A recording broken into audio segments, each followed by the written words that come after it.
अनंत कोटि ब्रह्मांड नायक राजाधिराज योगीराज परम ब्रह्म सच्चिदानंद सद्गुरु श्री साईनाथ महाराज की जय। अध्याय 4 भाग 1 साई समर्थ अवतरणम। समर्थ साईंचे पृथ्वीवर मनुष्य रूपाने जन्मास येणे। गणेशाला नमस्कार असो, श्री सरस्वती देवीला नमस्कार असो, श्री गुरु महाराजांना नमस्कार असो, श्री कुलदेवतेला नमस्कार असो, श्री सीता व श्री रामचंद्र यांना नमस्कार असो, श्री सद्गुरू साईनाथांना नमस्कार असो। मागच्या पहिल्या व दुसऱ्या अध्यायात मंगलाचरण व ग्रंथ प्रयोजन सांगितले आणि अधिकारी व अनुबंध यांचे यथास्थित स्पष्टीकरण झाले। आता या संतांचे या पृथ्वीवर जन्मास येणे कशासाठी असते आणि असे हे कोणते कठीण कार्य असते की ज्यामुळे त्यांना या भूलोकी मनुष्य रूपाने यावे लागते ते ऐका। श्रोते महाराज, मी तुमच्या पायांच्या धुळीचा कण आहे। मला तुमच्याकडे लक्ष देऊन ऐकण्याची, कृपा मागण्याची लाज नाही। संत चरित्र आधीच गोड असते, त्यातून हे तर साई कथांचे अमृत। साईंच्या अनन्य भक्तांनी ते पिऊन आनंदयुक्त व्हावे। जेव्हा ब्राह्मण शास्त्रांनी आश्रम व वर्णाप्रमाणे घालून दिलेल्या आचार व्यवहारासंबंधी नियम पाळण्यात हलगर्जीपणा करतात, शूद्र जातीचे लोक ब्राह्मण होऊ पाहतात आणि धर्माचार्यांचा अपमान करून त्यांना शिक्षाही करू पाहतात। धर्मशास्त्रांचे वचन कोणी मानत नाही। घरोघरी सर्वच विद्वान समजतात, एकावर दुसऱ्याची ताण असते आणि कोणी कोणाचे ऐकत नाही। उपयोगात आणण्यास योग्य की अयोग्य, खाण्यास योग्य की अयोग्य इत्यादी आचार विचारांकडे अगदी दुर्लक्ष करून ब्राह्मण सगळ्यांसमोर मद्य व मांस उघड सेवन करतात आणि धर्माचे पांघरून घेऊन आतून अत्याचार करतात की ज्यामुळे पंथांमध्ये द्वेष माजतात आणि लोक त्रासाने कंटाळतात। ब्राह्मण संध्यास्नान करण्याला कंटाळतात। कर्मठ म्हणजे धर्माचार व विधी यात निपुण व ते तत्परतेने करणारे लोक अनुष्ठानाला कंटाळतात। अनुष्ठान म्हणजे देवाप्रित्यर्थ अभिषेक वगैरेंसाठी विधीपूर्वक कर्म करणं। आणि योगी जप तप व ध्यान करण्याला कंटाळतात। अशा वेळी संत पृथ्वीवर जन्म घेतात। लोक जेव्हा जेव्हा धन, मानपान, पुत्र व स्त्री यांना सर्व सुखाचे स्थान मानून परमार्थाच्या विचाराकडे पाठ फिरवतात, तेव्हा संत अवतार घेतात। धर्माला ग्लानी आल्यामुळे जेव्हा लोक शाश्वत कल्याणाला मुकतात, तेव्हा धर्मजागृती करण्याला संत देहधारण करतात। जेव्हा लोक दीर्घ आयुष्य व जन्मभर निरोगी स्थिती व ऐश्वर्य गमावतात, केवळ पोट भरणे व विषय सुख भोगणे यातच आनंद मानून व याकडेच लक्ष देणारे बनून नीतिभ्रष्ट होतात आणि आपला उद्धार करून घेण्याला सर्व प्रकारे चुकतात, तेव्हा संत अवतार घेतात। वर्ण व आश्रम यांच्या नियमांचे रक्षण होण्यासाठी, अधर्माचा संपूर्ण नाश करण्यासाठी, दीन व दुबळ्यांचे संरक्षण करण्यासाठी संतांचे या पृथ्वीवर जन्म घेणे असते। संत मूळचेच मुक्त असतात आणि दीनांचा उद्धार करण्यासाठी सदा उद्युक्त असतात, म्हणजे उत्सुक असतात। त्यांचा अवतार केवळ दुसऱ्यांसाठी असतो। त्यात त्यांना म्हणजे संतांना आपला स्वतःचा स्वार्थ नसतो। प्रवृत्तीच्या हलणाऱ्या उंच बांधकामाभोवती ते निवृत्तीचा पाया भरतात आणि परमार्थाचे मंदिर उभे करतात। धर्मकार्य व धर्मजागृती करून अवतार कार्य सिद्ध करतात आणि आपल्या कार्याची परिपूर्ती झाली की अवतारही संपवितात।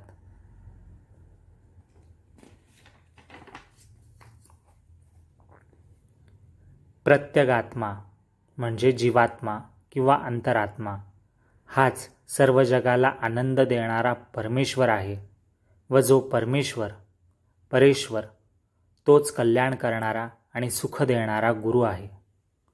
तोच तो पराकाष्ठेच्या प्रेमाचे स्थान, अविनाशी सतत असलेला, न विभागलेला, ज्याला देश, काल व वस्तू यांचा वेगळेपणा माहीत नाही असा व ज्याची विभागणी करता येत नाही असा आहे. परा म्हणजे वाणीने बेंबीजवळ पहिले स्फुरण जे होते त्याला परा म्हणतात. पश्यंती म्हणजे हृदयस्थानी अल्पमात्र उमटणारी जी असते ती पश्यंती. मध्यमा म्हणजे कंठस्थानी गळ्यामध्ये मननात्मक जी उमटते ती वाणी म्हणजे मध्यमा. आणि वैखरी म्हणजे जिच्या योगे तोंडातून शब्द प्रत्यक्ष बाहेर पडतात ती वाणी म्हणजे वैखरी. परा, पश्यंती, मध्यमा आणि वैखरी या चारही वाणी त्याचे वर्णन करता करता थकल्या. संतांचे, आत्म्याचे. वेदांचेही चातुर्य चालले नाही आणि नेती असे नाही असे म्हणून त्यांनीही हार घेतली.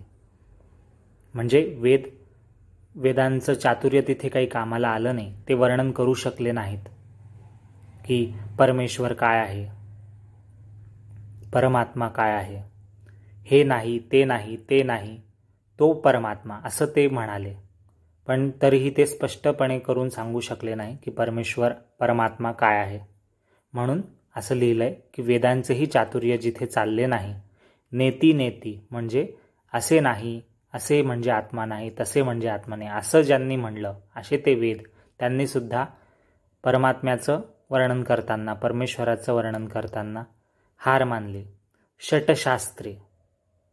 षटशास्त्रे म्हणजे 6 शास्त्रे ज्यांना 6 वेदांग म्हणलं जातं ते आहेत शिक्षा, छंदस, व्याकरण, निरुक्त, ज्योतिष आणि कल्प.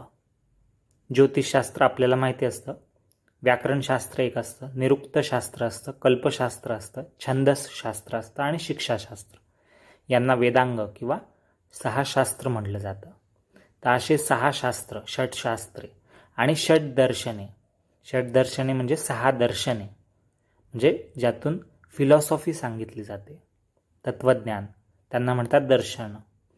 तर ते कोणते आहेत? सांख्य दर्शन, दुसरं योग दर्शन, तिसरं न्याय दर्शन, चौथं आहे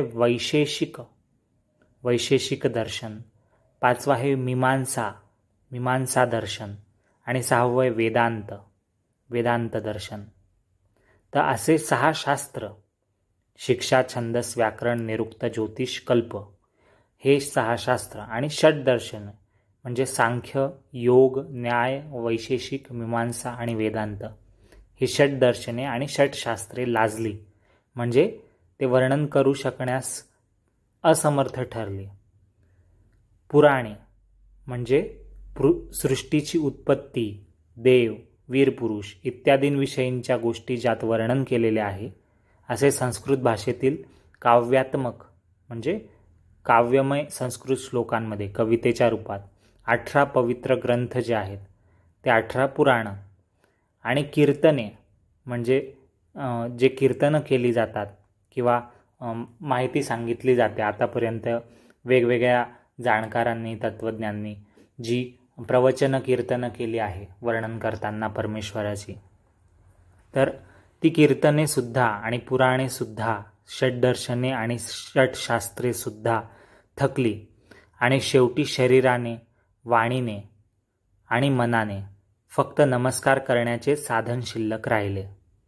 म्हणजे ज्याचं वर्णन करता येत नाही, जे समजावून सांगता येत नाही अशा गोष्टीबद्दल 18 पुराणं किंवा 6 शास्त्र किंवा 6 दर्शनं किंवा कीर्तनं हे सांगू शकले नाहीत, वर्णन करू शकले नाहीत. आणि मग अशा वेळी तिथे फक्त वाणीने, मनाने, शरीराने नमस्कार करणे, नतमस्तक होणे एवढंच साधन आपल्या हातात शिल्लक राहिलं.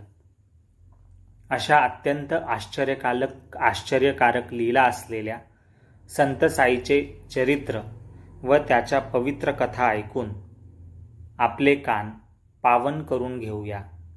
तोच या सर्व कथांचा, सर्व इंद्रियांचा चालक हा ग्रंथ रचण्याला बुद्धी देऊन त्याच्या चरित्राची यथाक्रम व सहजपणे आठवण करून देण्यास कारण आहे.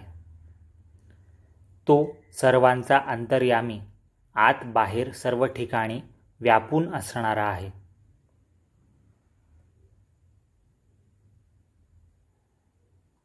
आणि मग मी व्यर्थ रिकामी काळजी का बरे करावी? त्याचे एक एक गुण आठवले की मनाची वृत्ती स्तब्ध होऊन जाते. मग वाणीला त्याचे वर्णन करणे कसे शक्य आहे? दृढ मौन हेच तत्कथन आहे.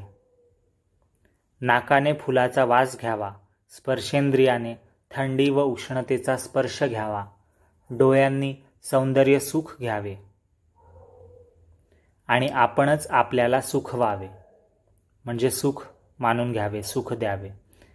जीभ साखरेचा स्वाद घेते, पण तिला तो ज्याप्रमाणे दुसऱ्याला स्पष्ट करून सांगता येत नाही की साखरेचा स्वाद नक्की कसा आहे हे जीभ वर्णन करू शकत नाही, म्हणजे कितीही वर्णन केलं तरी ते अपुरं पडतं. त्याप्रमाणे साईंच्या गुणांचे वर्णन मला स्पष्ट करून सांगता येत नाही. सद्गुरूच्याच जेव्हा मनात येते तेव्हाच तो स्वतः प्रेरणा देतो आणि आपल्या माणसांकडून वर्णन करण्यास अशक्य असलेल्याचे बारकाईने आणि यथातथ्य, म्हणजे जसे आहे तसं तथ्याला अनुसरून, फॅक्ट्सला अनुसरून वर्णन करून घेतो. हा केवळ शिष्टाचार किंवा वरवरचे बोलणे नव्हे, मनापासूनचे हे उद्गार आहेत. आदराने लक्ष देऊन ऐकण्याची मी प्रार्थना करतो, असं लेखक म्हणतोय. जसे गाणगापूर व नृसिंहवाडी, जसे औदुंबर किंवा भिल्लवडी, तसेच गोदावरी नदीच्या काठी हे शिर्डी नावाचे क्षेत्र प्रसिद्ध आहे.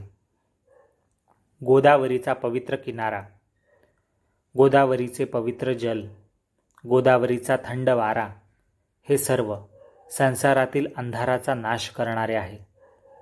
गोदावरीच्या महिम्याचे वर्णन सुंदर आहे आणि ते सर्व जगभर प्रसिद्ध आहे. तेथे एकाहून एक शिरोमणी श्रेष्ठ संत होऊन गेले. या गोमतीच्या काठी अनेक तीर्थे आहेत. तेथील पाणी पापांचा नाश करणारे असून त्यात स्नान केले असता आणि ते प्यायले असता संसार दुःखांचे निवारण होते, असे पुराणात सांगितले आहे. ती ही गोदावरी नदी अहमदनगर जिल्ह्यात कोपरगाव तालुक्यात, म्हणजे जे आता राहाता तालुक्यात येतं, त्या कोपरगावा शेजारी शिर्डीची वाट देते, म्हणजे तिथे ते नदी आहे. गोदावरी ओलांडल्यानंतर पलीकडच्या काठावर सुमारे 3 कोसांवर, म्हणजेच 6 मैल किंवा 9.5 किलोमीटर अंतरावर निमगावात टांगा शिरला, म्हणजे गाडी शिरली की समोर शिर्डी दिसते. निवृत्ती, ज्ञानदेव, मुक्ताबाई, नामदेव, जनाबाई, गोरा कुंभार, गोणाई म्हणजे ही नामदेवाची आई असली तरी संतांच्या माळेत तिला स्थान देता येणे शक्य नाही. तर अनुवादकाला वाटतंय की या ठिकाणी गोमाई हा शब्द असावा गोणाईच्या ऐवजी. तर गोमाई नावाच्या एका विधवा ब्राह्मण संतिनीचे, जी संत स्त्री होती, तिचे वर्णन महिपती बुवांनी भक्तविजय नावाच्या ग्रंथात केलेलं सापडतं. एकदा चंद्रभागेला महापूर आला आणि कोणी होडीवाला तिला नदीपार विठ्ठलाच्या दर्शनाला नेईना, तेव्हा विठ्ठलाने स्वतः होडीवाल्याचे रूप घेऊन तिला पलीकडे नेऊन विठ्ठल दर्शन घडवले. अशी ती गोष्ट आहे गोमाईची. तर इथे हेमाडपंतांनी गोणाई नसून गोमाई असं त्यांना सुचवायचं असेल, असं अनुवादकाचं म्हणणं आहे. तर हे जे संत आहेत, निवृत्ती, ज्ञानदेव, मुक्ताबाई, नामदेव, जनाबाई, गोरा कुंभार, गोमाई म्हणजे गोणाई, तुकाराम, नरहरी सोनार, नरसिंह मेहता, सजन कसाई, सावतामाळे असे संत पूर्वी होऊन गेले आणि आताही बरेच झाले. हे सर्व सात्विक वृत्तीचे, सर्व जग हेच आपले कुटुंब मानणारे व रंजल्या गांजल्यांचे आधार होते.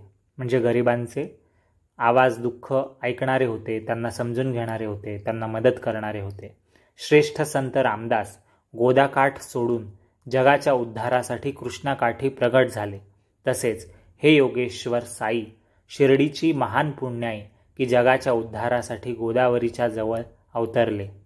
परीस लोखंडाला सोने पण देतो.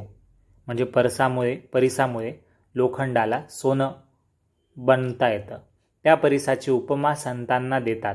म्हणजे संत हे परिसासारखे आहेत बुवा असं म्हटलं जातं. परंतु संतांची अलौकिक करणी की ते भक्तांना आपले रूपच देतात. म्हणजे लोखंडाला सोनं बनवतो, पण संत हे परिसापेक्षाही मोठे आहेत. कारण की ते लोखंडासारख्या माणसांना, जीवांना चांगला उपदेश करतात. पण ते फक्त सोन्याचे नाही बनवत. ते परीस असलेले गुरु किंवा संत ते लोकांना, भक्तांना सुद्धा स्वतःचं रूप देतात. म्हणजे स्वतः परिसाला बनवतो असं तो वर्णन केलेलं आहे. संतांची उपमा आहे. भेदभाव सोडून अवघ्या सगळ्या सजीव व निर्जीव वस्तू ब्रह्मरूपच आहेत. म्हणजे हे सगळ्या विश्वातल्या सगळ्या गोष्टी ज्या नाश पावत आहेत किंवा ज्या नवीन बनत आहेत, सजीव निर्जीव सगळ्या, तर त्या ब्रह्माचं रूप म्हणजे परमेश्वराचं एक रूप आहे. आपल्याला दिसणारे हे जगाचे ऐश्वर ब्रह्माचेच अखंड ऐश्वर आहे.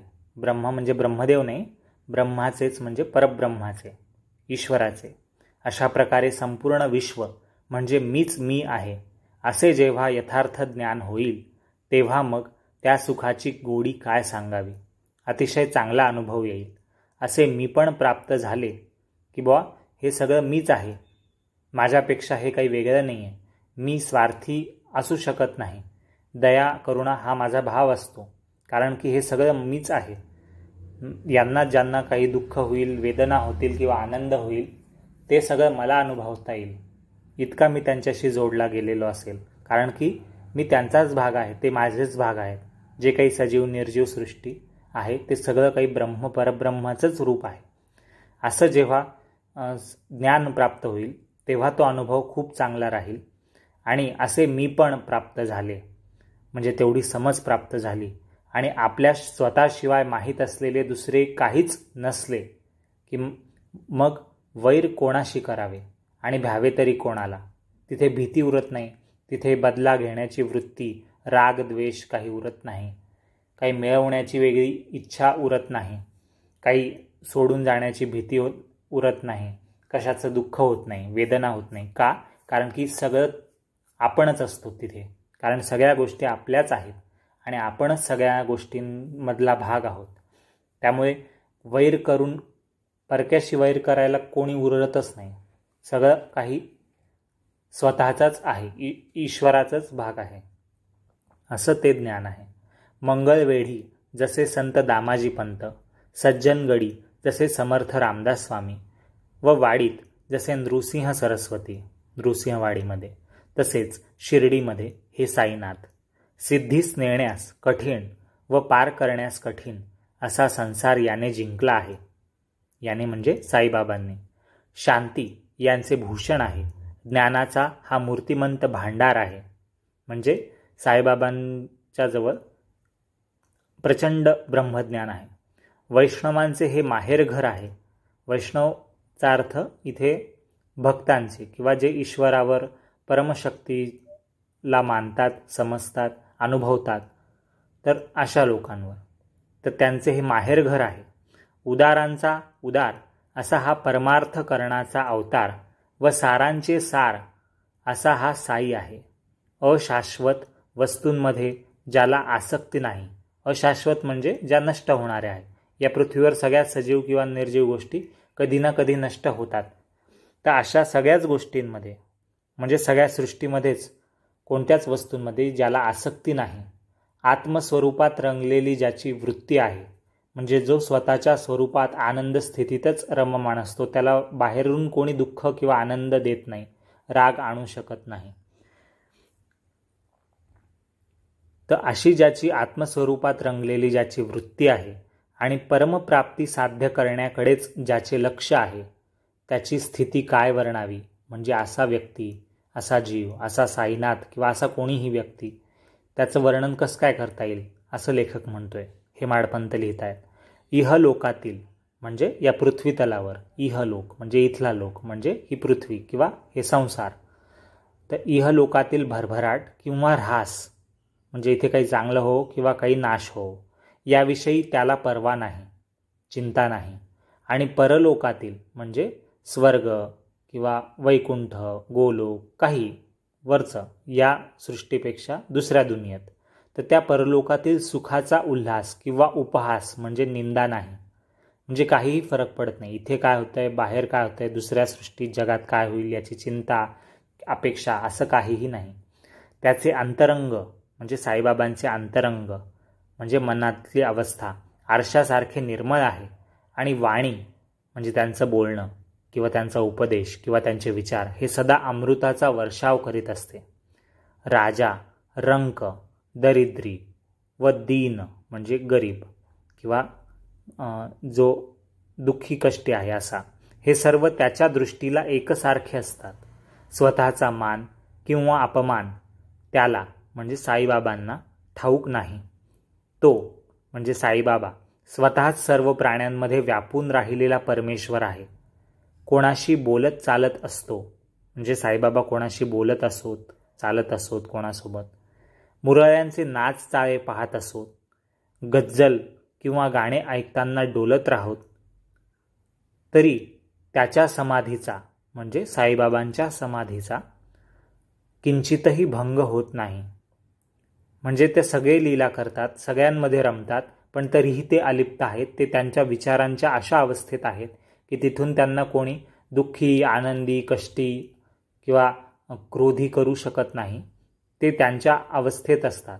ते बाहेरून दाखवायला चिडलेले किंवा आनंदी किंवा शांत असे दिसत असले तरी आतून ते परमानंदातच असतात, त्या अवस्थेतच असतात कायम. तर त्याला म्हणले की त्या अवस्थेला, त्यांच्या साईबाबांच्या अवस्थेला म्हणले की ती त्यांची समाधी आहे.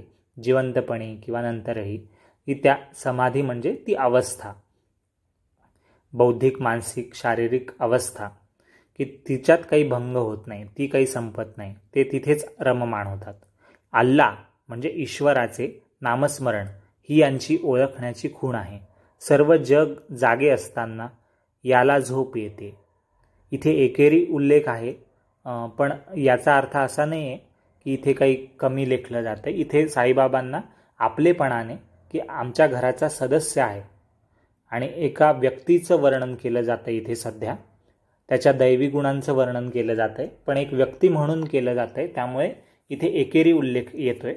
तो मी इथे लेखकाने, अनुवादकांनी घेतलेला आहे.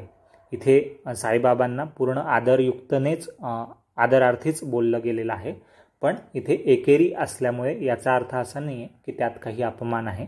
ते आपुलकीच्या भावनेने लेखक हेमाडपंत लिहित आहेत की साईबाबा कसे आहेत याची माहिती, त्यांचं गुण सांगितले जात आहेत. तर ते व्यक्ती म्हणून त्रयस्थपणे सांगता आहेत की हा जो व्यक्ती आहे किंवा ही जी विभूती आहे ती व्यक्ती नाही आहे नक्कीच, ती एक दैवी अवतार आहे तो संतांचा, पण त्याला एकेरीत इथे मुद्दामून उल्लेख केला गेलेला आहे आपल्याला समजण्यासाठी. तर साई भक्तांनी याकडे लक्ष द्यावं. तरी मी पुढे वाचतो. सर्व जग जागे असताना याला झोप येते म्हणजे साईबाबांना तेव्हा झोप येते. म्हणजे साईबाबा दुर्लक्ष करतात. जेव्हा जग आपापल्या क्रियांमध्ये रमलेलं आहे तेव्हा साईबाबा त्यात अडकून पडत नाही. या गोष्टीला झोप येते असं म्हणलं आहे, म्हणजे ते दुर्लक्ष करतात. त्यांचं लक्ष सगळीकडे आहे. दुर्लक्ष करतात किंवा झोप येते असा त्यांचा शब्दशः अर्थ नाही आहे.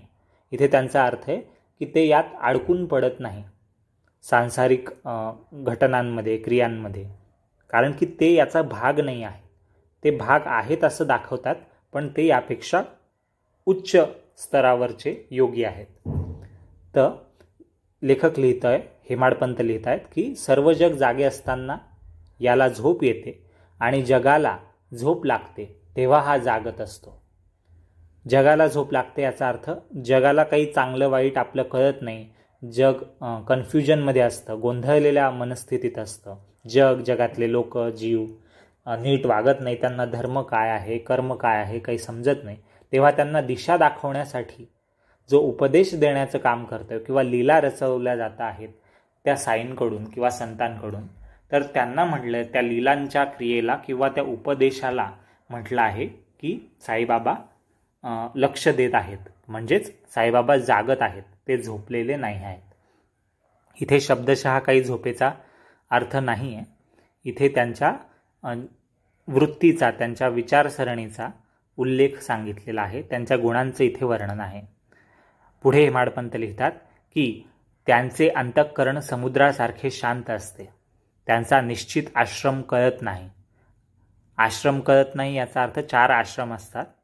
तर 4 आश्रमांपैकी हे कोणत्या आश्रमात आहेत, हे संन्यासी आहेत का, हे वानप्रस्थाश्रमी आहेत का, हे ब्रह्मचारी आहेत का, गृहस्थ आहेत, हे नक्की कळत नाही. कारण की त्यांच्या लीला कळण्याच्या पलीकडे आहेत. सामान्य माणसाची बुद्धी या गोष्टी आपल्या अंदाजाने समजून घेतो किंवा त्याला समजतही नाहीत त्या, की हे नक्की काय आहे. तर तेच लेखक लिहित आहेत की तो निश्चित आचार व्यवहाराचे नियम पाळत नाही. म्हणजे साईबाबांना कोणत्या आचार व्यवहारांमध्ये बांधून ठेवणं, त्यांना काही नियम सांगणं आणि त्या नियमांनुसार ते वागतील असं अपेक्षा करणं, हीच मुळात चुकीची गोष्ट आहे. कारण की नियम, आचार, व्यवहार हे सगळं सामान्य माणसासाठी, सामान्य समाजासाठी सुरळीत कार्य होण्यासाठी असतात, जे समाजानेच लावून घेतलेले असतात. किंवा नैसर्गिक सृष्टीचे काही नियम असतात, दैवी नियम असतात. तर ते आचार व्यवहाराचे नियम आहेत. पण साईबाबांना ते लागू पडत नाही, कारण की ते यापेक्षा भिन्न आहेत. ते सामान्य नाहीत, ते असामान्य आहेत. म्हणून इथे लिहिलं आहे की तो म्हणजे साईबाबा स्वतः निश्चित आचार व्यवहाराचे नियम पाळत नाहीत. बहुधा बसल्या जागचा हलत नाही, पण सगळे व्यवहार त्याला ठाऊक असतात. बसल्या जागचा हलत नाही याचा काही असा शब्दशः अर्थ पूर्णतः नाही म्हणता येणार. कारण साईबाबा चालत फिरत नक्कीच होते, शिर्डीत होते आणि समाधी अवस्थेतही ते बसून असायचे किंवा निजून असायचे प्रत्येक वेळी, ते चालत फिरत असले तरी. तर बहुधा बसल्या जागचा हलत नाही म्हणजे ते त्या मनोवृत्तीची गोष्ट करतोय लेखक, की ते ज्या अवस्थेत असायचे त्या अवस्थेतून त्यांना कोणी हलवू शकायचं नाही. भलेही ती कृती बाहेरून शरीराने काहीही करो, पण प्रत्यक्षात ते आतून स्थिर मनाचे, शांत वृत्तीचे, असे आनंदात स्वतःचे असे आहेत, असा त्याचा अर्थ इथे अपेक्षित आहे. आणि तरीही त्यांना सगळे व्यवहार ठाऊक असतात. म्हणजे जगात कुठे कोणाला काय त्रास होतोय, कोणाची काय अपेक्षा आहे, कोणाच्या आयुष्यात काय घटना होत आहे आणि काय त्यांना उपदेश दिला पाहिजे, काय लीला दाखवल्या जायला पाहिजे, तर हे सगळं त्यांना ठाऊक आहे. त्याच्या दरबारचा म्हणजे साईबाबांच्या दरबाराचा वरवर दिसायला नेहमीच डौल दिमाख असला, म्हणजे ते खूप छान दरबार भरलेल्या राजासारखा किंवा मोठ्या योगी पुरुषासारखा छान दरबार भरला आहे बुवा, तिथे सगळे भक्त मंडळी आहेत, सगळे सेवेकरी आहेत असं दिसत असलं आणि त्यावेळी 360 गोष्टी तो सांगत असला, म्हणजे उपदेश वेगवेगळ्या लोकांना वेगवेगळ्या अनुभवांनुसार, त्यांच्या बुद्धिमत्तेनुसार त्यांना साईबाबा एकाच वेळी वेगवेगळ्या लोकांना, वेगवेगळ्या समाजाच्या घटकांना वेगवेगळ्या गोष्टींचा उपदेश करत असतील तरीही तो मौन पाळणे सोडत नव्हता. म्हणजे ते भलेही तोंडाने बोलत आहेत, लीला आणि क्रिया दाखवत आहेत, तरी साईबाबा स्वतः मौनच पाळत होते, ते मौन सोडत नव्हते. म्हणजे ते वाचाळ बोलणं किंवा निरर्थक काही बोलणं नव्हतं, तो उपदेशसुद्धा त्यांचा मौनचाच एक भाग होता. मौन म्हणजे न बोलणं असा त्याचा शब्दशः अर्थ असतो. पण मौनचा इथे साईबाबांसाठी अर्थ भिन्न आहे. ते बोलतात, उपदेश देतात, लोकांना काही सांगतात, धर्माबद्दल, कर्माबद्दल, नीतिमत्तेबद्दल, त्यांच्या आयुष्याबद्दल, त्यांच्या बऱ्या वाईटाबद्दल काही सल्ले देतात किंवा चिडतात किंवा प्रेमाने गोंजारतात. असं काही करत असले तरी ते लेखकाला ते मौन पाळता आहेत असंच दिसतं. त्यामुळे लेखक हेमाडपंत म्हणतायत की मौन पाळणे साईबाबा काही सोडत नव्हते. मशिदीच्या भिंतीला टेकून तो उभा असला. सकाळी व दुपारी भिक्षेसाठी गावात फेऱ्या करीत असला. लेंडी बागेत किंवा चावडीत जात असला तरी देखील त्याची आत्मस्थिती म्हणजे मनाची अवस्था, अंतरात्म्याची अवस्था अखंड असे, म्हणजे ज्यात खंड पडत नाही अशी स्थिर. पूर्वी कोणत्या जन्मी, कोणत्या प्रसंगी, कोणत्या काळी मी किती तप केले की ज्यामुळे श्री साईनाथांनी मला पदरात घेतले हे मी जाणत नाही. हेमाडपंत लिहित आहेत स्वतःबद्दल. लेखक लिहितोय की लेखकाने हेमाडपंतांनी त्यांनी स्वतः किती प्रसंगी, किती कोणत्या जन्मी काय तप केले, काय पुण्य केलं की ज्यामुळे मला या जन्मात, मला म्हणजे लेखक हेमाडपंतांना, की साईबाबांनी त्यांच्यावर कृपा केली, पदरात घेतलं, आशीर्वाद दिले, कृपा दाखवली. तर हे मला समजत नाही असं लेखक हेमाडपंत लिहित आहेत. परंतु हे काय त्या तपाचे फळ, मी तर जन्मतःच दुष्ट आहे. श्री साई स्वतःच दीनांवर म्हणजे गरिबांवर किंवा दुबळ्यांवर, श्री साईनाथ महाराज स्वतःच दीनांवर प्रेम करणारे आहेत आणि ही त्यांचीच कधीही न बदलणारी कृपा आहे. म्हणजे साईबाबा गरीब, श्रीमंत, चांगला वाईट किंवा दुष्ट स्वभावाचा आणि पुण्यवान स्वभावाचा, पापी किंवा अधिकारी असं काही पाहत नव्हते. ते सगळ्यांवर समान दृष्टीने प्रेम करत होते, कृपा करत होते, आशीर्वाद देत होते आणि आजही देत आहेत. तर ही त्यांचीच कधीही न बदलणारी कृपा आहे असं लेखक हेमाडपंत स्वतःच्या अनुभवावरून सांगत आहेत. सिद्ध पुरुषांच्या गटात जरी जन्म असला तरी त्यांचे वर्णन, त्यांचे वर्तन म्हणजे त्यांचं वागणं साईबाबांचं साधकासारखे होते. म्हणजे त्यांना सगळं प्राप्त होतं, सगळ्या सिद्धी, सगळे जाणकार ते होते, ब्रह्मज्ञानी होते, महायोगी होते. पण तरीही इतकं सगळं असूनही ते बाहेरून एखाद्या साधकासारखं, एखाद्या सामान्य व्यक्तीसारखं त्यांचं वर्तन होतं. ते बाहेरून तसे दाखवायचे. त्यांना त्याची गरज नव्हती. ते साधक नव्हते, कारण की त्यांनी साधना साध्य केलेली होती ऑलरेडी प्रत्यक्ष. त्यांचा स्वभाव अहंकाराशिवायचा व अति नम्र होता आणि ते सर्वांचे मन राखीत असत. एकनाथांनी जसे पैठण, ज्ञानदेवांनी जसे आळंदी, तसे श्री साईंनी शिर्डीचे स्थान महिमा संपन्न केले. म्हणजे त्या स्थानाला त्यांच्या राहण्यामुळे, त्यांच्या लीलांमुळे महात्म्य प्राप्त झालं शिर्डीला. धन्य शिर्डीचे तृणपाषाण.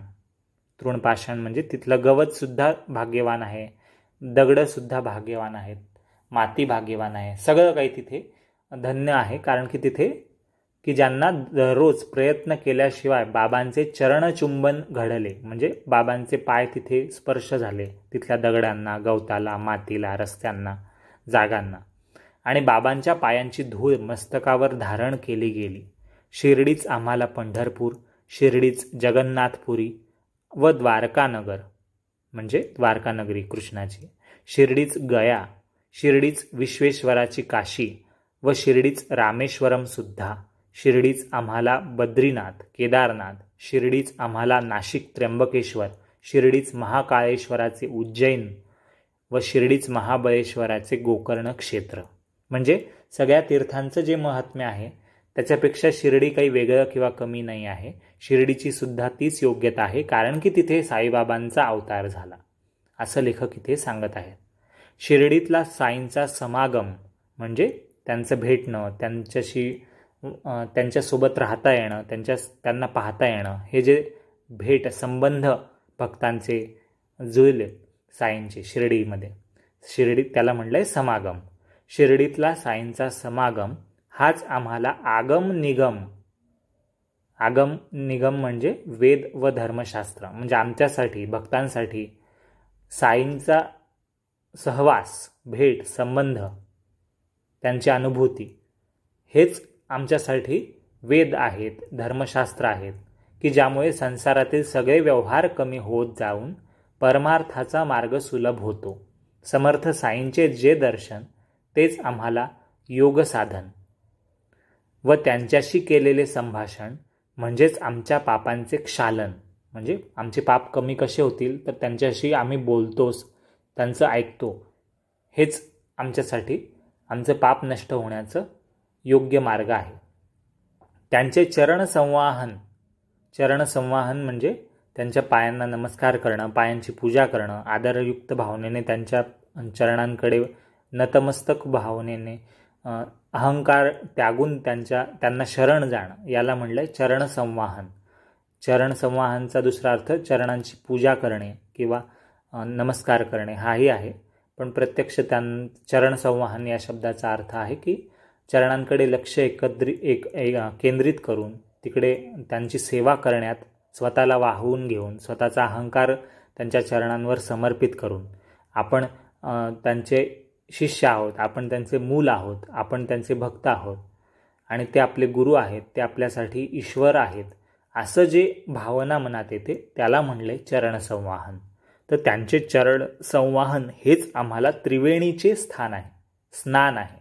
त्रिवेणीचे स्नान म्हणजे त्रिवेणी म्हणजे 3 नद्या, गंगा, यमुना आणि गुप्त असलेली सरस्वती नदी. तर या 3 नद्यांचा संगम होऊन झालेल्या प्रवाहाचे प्रयागराज जे नाव आहे, म्हणजेच अलाहाबाद जे नाव होतं, त्या स्थानाला म्हणलंय त्रिवेणी संगम म्हणजे 3 नद्यांचा संगम. तर ते अशा 3 नद्यांच्या पवित्र जलामध्ये स्नान करणं हे जेवढं पुण्यवान आहे तेच आम्हाला त्यांचं चरणसंवाहन आहे. त्यांचे चरण धुणं, त्यांना नमस्कार करणं, त्या चरणांची पूजा करणं, त्याच्यावर सेवा करणं हे आमच्यासाठी त्रिवेणीच्या स्नानाबरोबर आहे असं लेखक लिहितो आहे. आणि त्यांच्या चरणतीर्थाचे सेवन हेच आमच्या वासनांचे निर्मूलन आहे. निर्मूलन म्हणजे नष्ट होणे, संपणे. काय तर वासना म्हणजे इच्छा, अपेक्षा, कामना ज्या काही असतील, चांगल्या वाईट कोणत्याही छोट्यापासून मोठ्या गोष्टीपर्यंत आपण जे आयुष्यभर अपेक्षा करतो, मोह धरतो, लोभ धरतो, तर त्या इच्छा ज्या आहेत त्या वासना आहेत, एक प्रकारच्या आसक्ती आहेत की ज्या विनाकारण आहेत, त्यांची आवश्यकता नाही आहे. तर अशा गोष्टींचं निर्मूलन करण्याचं काम हे चरणतीर्थांच्या सेवनामुळे होतं. म्हणजे आम्ही साईंच्या चरणाचं तीर्थ प्राशन करतो, म्हणजे आम्ही त्यांना पूजा करतो, आम्ही त्यांना आदर देतो, त्यांचे विचार आम्ही सेवन करतो, ग्रहण करतो, असा त्याचा तीर्थ सेवनाचा अर्थ आहे की आम्ही त्यांना ग्रहण करतो, त्यांना मानतो. त्यांचे जे आज्ञा करणे तेच आम्हाला वेदवचन आहे. आणि त्यांच्या उदी प्रसादाचे, उदी म्हणजे जे भस्म किंवा राख जी आहे, तर ती उदीची आपण गोष्ट पुढे काही अध्यायांनंतर ऐकूच. तर ते उदीचा जो प्रसाद आहे तर त्याचं सेवन करणं म्हणजे उदी प्रसाद स्वीकार करणं हेच आम्हाला सर्व प्रकारे पुण्य पावन साधन आहे. साईच आम्हाला परमब्रह्म, साईच आमचा परमार्थ म्हणजे परमेश्वराकडे, ईश्वराकडे किंवा दीनदुबळ्या गरीब वंचित जीवांकडे, पशु असो किंवा मनुष्य असो, त्यांच्यासाठी सेवा करणे, त्यांची सेवा करणे, त्यांचं दुःख दूर करणे किंवा ईश्वराला शरण जाणे, ईश्वराचे कामं करणे, संसाराचे दुसऱ्यांसाठी स्वतः त्याग करून, वेळेचा, कष्टांचा त्याग करून, कष्टांचा त्याग म्हणजे दुसऱ्यांसाठी कष्ट घेणे, तर असं या गोष्टीला म्हणलंय परमार्थ, जो स्वार्थाच्या विरुद्ध आहे पूर्णपणे. म्हणजे जिथे स्वार्थ नाही आहे तिथे परमार्थ. म्हणजे परमार्थाचा 2 अर्थ मला समजतात की ते एक परमार्थ म्हणजे परमेश्वर किंवा जे परम आहे, म्हणजे जे अंतिम आहे, जे अत्युच्च आहे, त्याची इच्छा करणं किंवा त्याच्या मागे जाणं किंवा त्याच्या प्राप्तीकडे लक्ष देणं. म्हणजे ईश्वर असो, चांगले विचार असो, गुरु असो, संत असो, त्यांची सेवा असो, असं. आणि परमार्थ म्हणजे स्वतःचा स्वार्थ सोडून. दुसरा अर्थ आहे की स्वतःचा स्वार्थ जिथे आपण मनात काही अपेक्षा न ठेवता निस्वार्थपणे दुसऱ्यांची, परकीयांची, इतरांची सेवा करतो, त्यांच्यासाठी काही चांगलं करतो की ज्यामुळे त्यांना आनंद होईल किंवा त्यांचं दुःख कमी होईल, त्यांच्या चिंता भयमुक्त ते होतील, तर त्याला पण परमार्थ म्हटलं जातं. अजूनही काही अर्थ असतील. तर साईच आमचा परमार्थ आहे, म्हणजे साईच आम्हाला सगळं आहे. आमचं जे काही आहे, जे काही निस्वार्थपणे काम करायची इच्छा असो किंवा कोणाला शरण जाणं असो ईश्वराला, किंवा जे काही असेल सेवा करणं, तर तो सगळा भाव, तो परमार्थ आमचा म्हणजे साईच आहेत. साईच श्रीकृष्ण, श्रीराम आणि निजाराम. निजाराम म्हणजे निज आराम, म्हणजे ज्यामुळे मनशांती मिळते, चिरशांती मिळते, दुःख त्रास काही होत नाहीत, अशी मनाची अवस्था, त्याला म्हणलंय अंतरात्म्याच्या त्या अवस्थेला, आनंदात राहण्याच्या त्या आत्मानंदाला म्हणलंय निजाराम. तर निज आराम सुद्धा श्रीकृष्ण आणि श्रीराम आणि निजाराम सुद्धा साईच आहेत. साई स्वतः सुख दुःख, राग लोभ इत्यादी द्वंद्वांच्या पलीकडचा आहे. तो कधीही आनंदात नसतो किंवा खिन्नही नसतो. सदैव आत्मस्वरूपात रंगलेला व सदोदित ब्रह्मच असतो. शिर्डी केवळ मध्यबिंदू आहे. बाबांच्या कार्याची किंवा वास्तव्याची जागा तर पंजाब, कलकत्ता म्हणजे बंगाल प्रांत, हिंदुस्तान त्या भागाला म्हटलं जातं, जो उत्तर भाग आहे भारताचा, ज्यात उत्तर प्रदेश, बिहार वगैरे येतं, हिमाचल वगैरे, गुजरात, ज्यामध्ये राजस्थान, गुजरात असे प्रांत येतात, सिंध येतं, दख्खन म्हणजे दक्षिण भारत, कारण हा ग्रंथ जेव्हा लिहिला तेव्हा भारत पारतंत्र्यात होता.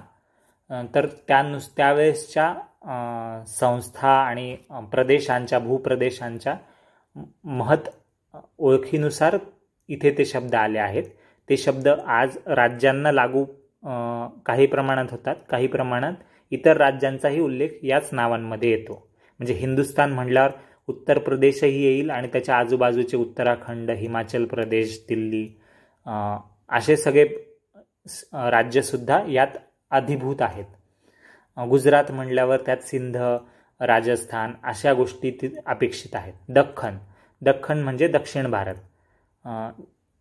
ज्यात महाराष्ट्राचाही भाग येईल, दक्षिण महाराष्ट्राचा येईल आणि दक्षिण भारतातले सगळे राज्य येतील, केरळ, कर्नाटक, गोवा, तमिळनाडू, तेलंगणा, आंध्र असे. कानडाला त्यांनी कर्नाटकात म्हणजे हा वेगळा भाग म्हणून त्यांनी गृहीत केलेला आहे. तर हे त्यावेळेसचे शब्द आहेत. जवळपास 100 वर्षांपूर्वी किंवा 100-125 वर्षांमध्ये हे जेव्हा ग्रंथ मुळात लिहिला गेला होता, तर त्यावेळेसनुसारचे हे नावं आहेत. त्या वेळेसचे ब्रिटिशकालीन प्रांतांचे विभागणी भारताची जी होती त्यानुसार. तर सगळ्यांचा उल्लेख आता प्रत्येक राज्याचा केलेला नाही आहे, कारण की तेव्हा त्या नावांनी इतके 28-29 राज्य अस्तित्वात नव्हते. तर मोठे जे भाग होते, ज्यातून आज 2-2, 3-3 किंवा अधिक राज्य बनले, तर त्यांना एकंदरीत संग्रहितपणे काही नावं होते. तर त्यात असे नावं होते पंजाब, ज्यात पंजाबही येईल, पाकिस्तानचा पंजाब पण येईल, हरियाणा पण येईल, जम्मूचाही भाग येईल, हिमाचलचाही काही भाग येईल. तर असं म्हणजे एका नावात बरेच नावं त्यात अभिभूत आहेत, आध्यारूत आहेत. तर कारण हे त्या काळात लिहिलं गेलेलं आहे, जवळपास 100 वर्षांपूर्वी. तर त्यावेळेसच्या भारताच्या भौगोलिक वर्णनानुसार हे नावं आहेत. यात काही वगळलेले नाही, इथे पूर्ण भारतच आलेला आहे.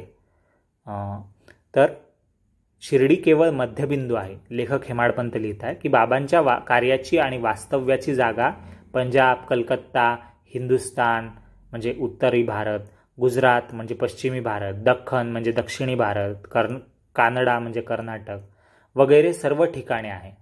शिर्डीतील साईंची समाधी म्हणजे सर्व संतांचा मेळावा आहे. तिकडे जाण्याच्या रस्त्याला लागले की प्रत्येक पावलागणिक जीवाचे संसार बंधन तुटते. म्हणजे जसे जसे तुम्ही शिर्डीकडे, किंवा शिर्डी म्हणजे इथे एक जागा नाही आहे, एक शहर नाही आहे, एक गावाचं वर्णन नाही आहे, तीर्थक्षेत्र म्हणून नाही. शिर्डी म्हणजे अशी जागा जिथे साईबाबांचं किंवा त्यांच्या विचारांचं वास्तव्य आहे.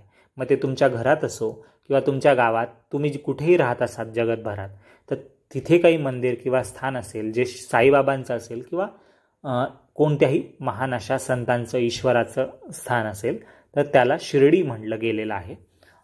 तर जसं जसं आपण शिर्डीकडे म्हणजे एखाद्या चांगल्या ठिकाणाकडे किंवा चांगल्या महात्म्याच्या वास्तव्याकडे आपण आपले पावलं वळतात, तर तेव्हा त्या प्रत्येक पावलागणिक जीवाचे, जीव म्हणजे प्रत्येक मनुष्य जीवाचे संसार बंधन तुटायला लागतं. म्हणजे संसाराकडे दुर्लक्ष करून किंवा संसाराला बाजूला ठेवून, संसारातले चिंता त्रास यांना बाजूला ठेवून आपण ईश्वराकडे वळतो.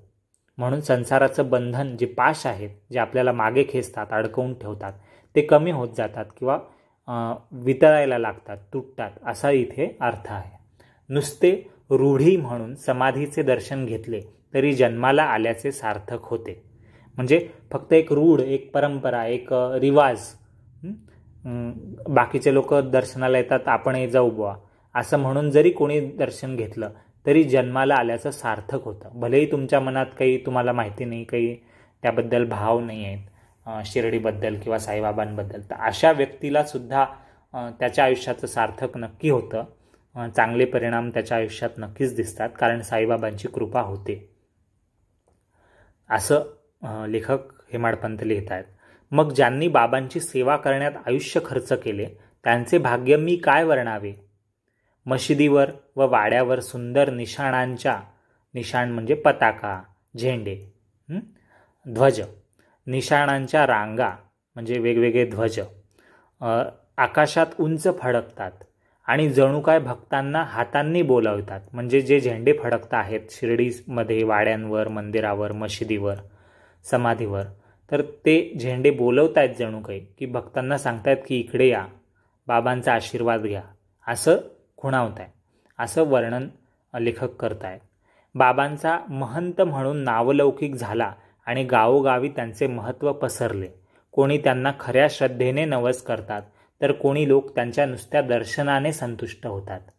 म्हणजे कोणी फक्त दर्शन घ्यायला येतं, कोणी नवस मागायला, फेडायला येतं, कोणी काही मागायला येतं. तर असे वेगवेगळे भक्त वेगवेगळ्या श्रद्धेने येतात. कोणी त्यांना खऱ्या श्रद्धेने नवस करतात, तर कोणी लोक त्यांच्या नुसत्या दर्शनाने संतुष्ट होतात.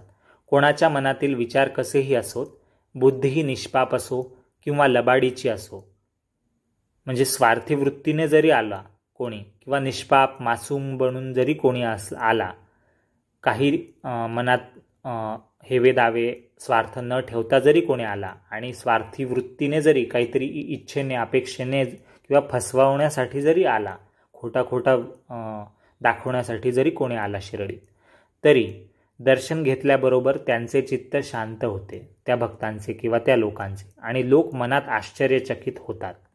तर हे अनुभव आहेत जे शिर्डीत तेव्हाही येत होते जेव्हा साईबाबा प्रत्यक्ष अवतार लीलेमध्ये होते शिर्डीमध्ये जिवंत असताना, आणि आता त्यांच्या चिरंतन समाधीमध्ये, शाश्वत समाधीमध्ये या काळात सुद्धा शिर्डीमध्ये असे अनुभव येतात आणि जगभर येतात. तर हेच इथे लेखक लिहितो आहे. मी फक्त वाचन करत नाही आहे, मला जे काही सुचेल, काही सांगावंसं वाटेल, एखादा मुद्दा, एखादं वाक्य, एखादा शब्द कधीही, तर त्याबद्दल मी आता या अध्यायापासून मुख्यतः, कारण की लीला वर्णन सुरू झालं आहे प्रत्यक्ष साईबाबांचं या 4थ्या अध्यायापासून, तर मी आता इथून पुढे सांगत जाईल. तर आपले अध्याय थोडे मोठे होऊ शकतील, भाग मोठे होतील. एका भागात वर्णन करणं नाही होणार, कारण आपण फक्त वाचन नाही करणार आहोत, आपण सोबतच थोडंसं डिस्कशन, थोडीशी चर्चा, थोडीशी माहिती देवाणघेवाण करत आहोत. तर तुम्हाला यात काही सांगावंसं वाटेल, कमी जास्त माझ्याच्याने सांगितलं जाईल, चुकीचं सांगितलं जाईल, तर ते मला नक्कीच सांगा. मला वाटतं आजच्या अध्यायासाठी आपण इथे थांबूया. हा अध्याय अजून पूर्ण झालेला नाही आहे. इथे आपण 67 ते 72 ओव्यांपर्यंतचा अर्थ आपण समजून घेतला. अजूनही ओव्या पुढे आहेत ज्यांचा पॅराग्राफ स्वरूपात अर्थ आपण गद्य वाक्यांच्या स्वरूपात आपण अर्थ पुढेही ऐकणार आहोत. तर आपण पुढच्या भागात याच अध्यायाचा पुढचा भाग पुढच्या व्हिडिओमध्ये आपण ऐकूया. साई भक्तांना विनंती आहे की त्यांनी हे चॅनल सबस्क्राईब करा. गुड रीडिंग इथे मराठीमध्ये, म्हणजे बाकीच्या भाषांमध्ये कदाचित पुढे होईल, पण सध्या मराठीमध्ये आपण आपले जे मराठी ग्रंथ आहेत त्यात लिहिलं काय आहे, त्याचा अर्थ काय आहे, त्याच्याबद्दल आपण एक चर्चा करणार आहोत. चर्चा मी करतो इथे व्हिडिओमध्ये, पण ती चर्चा तेव्हाच पूर्ण होईल जेव्हा तुम्ही हे ऐकाल.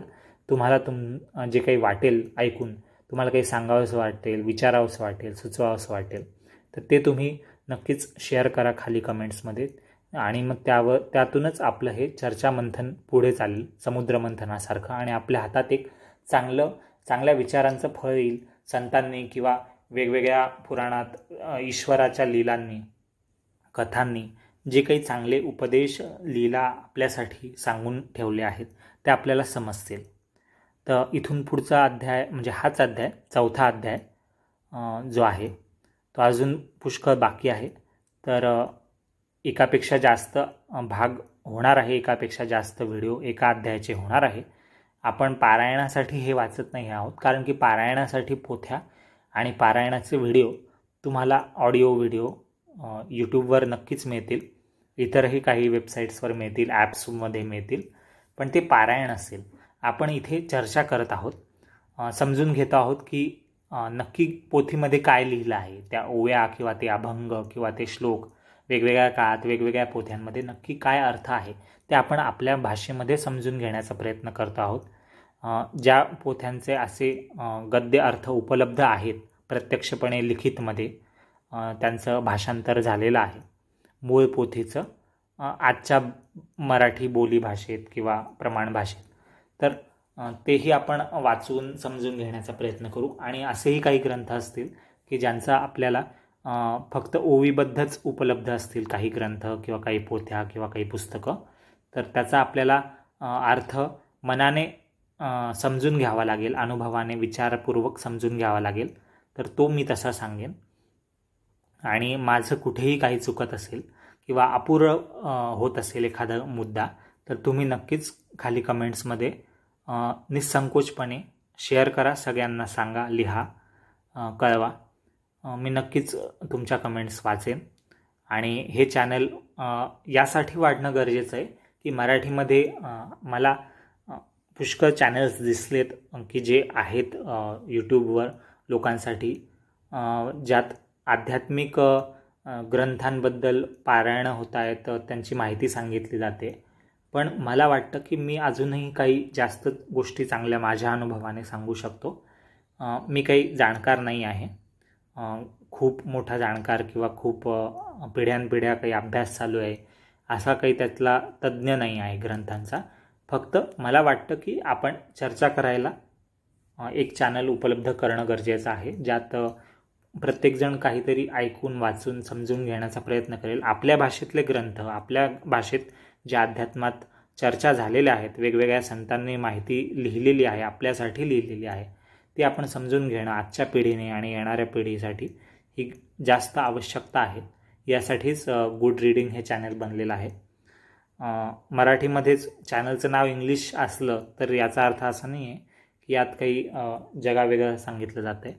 जे आपल्याच धर्मसंस्कृतीला अनुसरून आहे आणि आपल्या भाषेमध्ये आपल्याच पूर्वजांनी लिहून ठेवलेलं आहे, आपल्याच श्रेष्ठ माणसांनी, संतांनी, लेखकांनी जे जे काही साहित्य रचून ठेवलेलं आहे, मग ते पोथ्या ग्रंथ असोत वेगवेगळे, किंवा अभंग ओव्या असोत, किंवा स्तोत्रस्तवनं असोत, अष्टकं असोत, आरत्या असोत, ते काहीही असो, तर मराठीमध्ये प्रथम आणि त्यानंतर मग इतर भाषांमध्ये, इतर म्हणजे जास्त करून हिंदीमध्येच आपण रोख करूया. तर आपलं लक्ष सध्या मराठीमध्ये राहील. मराठीचे शक्य ते जे काही ढोबळमानाने जास्त फेमस असे ग्रंथ आहेत किंवा जे सर्वसामान्यांना लोक पारायण करतात, वाचतात, माहिती आहे, पिढ्यानपिढ्या घरात ग्रंथ आहेत, किंवा ज्यांना ग्रंथ विकत घ्यायची इच्छा असते तर ते त्याच काही ठराविक ग्रंथांमधलेच वाचत असतात, समजून घेत असतात. तर ते ग्रंथ आपण पहिल्यांदा जसे मला उपलब्ध होतील आणि जसं आपल्याला वेळ उपलब्ध होईल त्यानुसार आपण इथे शेअर करणार आहोत, उपलब्ध करून देण्याचा प्रयत्न करणार आहोत. आणि एका बैठकीमध्ये एक सलग मोठा व्हिडिओ बनवून एकेका अध्यायावर किंवा एकापेक्षा जास्त अध्यायांवर हे शक्य बऱ्याचदा होणार नाही आहे, कारण की आपण चर्चा सुरू केली. आता आपण माहिती सांगतो आहे अधिकची. मला जे अपेक्षित आहे की ही माहिती कळली पाहिजे, कारण ही माहिती बऱ्याच लोकांना माहिती असेल हे वाचताना, बऱ्याच लोकांनी इथे पारायणं केलेले असतील भक्तांनी, पण इथे फक्त भक्त बनून किंवा विद्यार्थी बनून आपण पाहत नाही आहोत. आपण फक्त अभ्यासाच्या दृष्टीने किंवा भक्ती पुण्य वाढवण्याच्या दृष्टीने या ग्रंथांकडे नाही पाहत आहोत. आपला उद्देश हा आहे की आपले सगळे ग्रंथ, मराठीचे असो का इतर काही ग्रंथ असो, पुस्तकं ज्यात काहीतरी ज्ञान सांगितलं गेलेलं आहे, जे उपयोगी आहे आयुष्यात उतरवणं, तर ते नक्की आपल्याला समजलं आहे का, ते आपल्याला किती समजतं आहे, आपल्याला त्यातलं काही पटतं आहे, काही नाही पटत आहे, काळानुसार काही बदलाव झालेत, तर त्याबद्दल आपण एक मनमोकळेपणे चर्चा केली पाहिजे. त्यासाठीच आपण हा प्रयत्न चालू केलेला आहे. मी पटापट करण्याचा प्रयत्न करेल, पण मला तरीही वेळ लागतो आहे. हे खेद आहे मला सांगताना की इतके ग्रंथ आणि इतक्या गोष्टी आहेत, पण मी इतक्या वेगाने ते उपलब्ध नाही करून देऊ शकत, कारण मलाही हे समजून घ्यायला आणि हे याबद्दल बोलायला आणि बाकीचं व्हिडिओ साठी अपलोड करायला, एडिट करायला, काही ना काही गोष्टींसाठी वेळ अपुरा पडतो आहे, त्यामुळे उशीर होतो आहे. पण नक्कीच तुम्हाला अपेक्षित असलेले जे सर्वसामान्य माणसांना जे माहिती आहेत मराठीमध्ये ग्रंथ, तर ते नक्कीच आपण इथे एकानंतर एक आणू. आणि एक ग्रंथ संपल्यावर दुसरा चालू करायचा अशी काही आवश्यकता मला नाही वाटत. यात काही अध्याय आपण पुढे गेल्यावर हा ग्रंथ पूर्ण होण्याआधीच आपण दुसरा एक ग्रंथ मराठीतला सुरू करूया. कदाचित काही ग्रंथ मूळ मराठीत नसतील, पण त्यांचं मराठी भाषांतर असेल, ते मूळ संस्कृतमध्ये किंवा हिंदीमध्ये किंवा दुसऱ्या भाषांमध्ये असतील, तर ते आपल्यासाठी जर आवश्यक वाटत असतील आणि त्यांचे मराठी असे वाक्यांमध्ये अर्थ भाषांतर असतील किंवा आपल्याला समजत असतील, तर आपण ते नक्कीच तेही उपलब्ध करू, वाचू आणि असं टप्प्याटप्प्याने वाचू. एकापेक्षा जास्त भागांमध्ये प्रत्येक अध्याय होईल. काही अध्याय जर छोटे असतील तर ते एका व्हिडिओमध्ये नक्कीच आटोपते घेतले जातील. साधारणतः तासाभरामध्ये म्हणजे अर्धा तास, पाऊण तास, जास्तीत जास्त 1 तास असं आपण ठेवूया. 1 तासापेक्षा जास्त लांबीचे, जास्त वेळाचे व्हिडिओ आपण शक्यतो नाही बनवणार आहोत. अपरिहार्य कारणांमुळे काही एक विषयच तसा काही असेल की आणि आपण लवकरच लाईव्हसुद्धा जाऊया.